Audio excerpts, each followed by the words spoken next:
है प्रहरीमा पनि तपाईको 500 जनाको भ्याकेन्सी खोल्दैछ 500 जनाको 500 जनामा है हामीले 50-50 गरौँ भनेर भनेको थियौं मैले त डाइरेक्सन मेरो निर्देशन पनि थियो 50%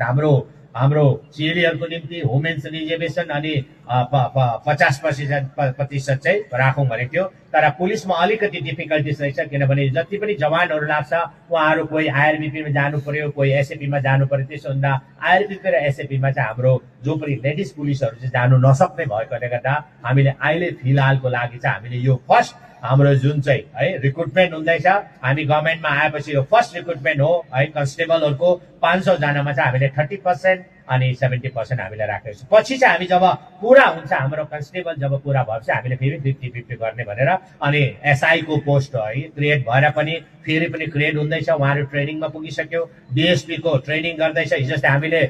डीजीपी आईजीपीएस को मिटिङमा दुई जनालाई हामीले प्रेजेन्टेसन गरेर भनेको यति सारो अहिले साँच्चै भन्नुभयो उनीहरुले अब आयो भने हाम्रो है अब उनीहरु भन्दा माथिका र्याङ्कलाई जित्छन् त्यस्तो उहाँहरु छुरा भएका छन् त्यस्तो उहाँहरु अपडेट भएका छन् अनि अपग्रेड भएका छन् त्यसले गर्दाखेरि अब हामीले 500 जना तयारी हुनुहोस् किनभने अब तयारी भएर तपाईहरु है तपाईहरु अगाडि आउनुहोस् जो पनि छ तपाईहरुको त्यसमा 500 जनामा तपाईको रिजर्भेसन पनि छ होम गार्ड रिजर्भेसन पनि छ अनि सबैको रिजर्भेसन सँगसँगै 500 वटा पोस्ट क्रिएट गरेको छ हामीले अनि अग्निवीर को निम्ति 20% रिजर्भेसन कोही पनि हाम्रो इन्डियन आर्मी अग्निवीरमा गएको छ उहाँहरु फर्केर आएको छ भने हामी उनीहरुको लागि 20% 100 मा 20 वटा सिट उहाँहरुलाई हामी दिन्छौं यो कुरा छ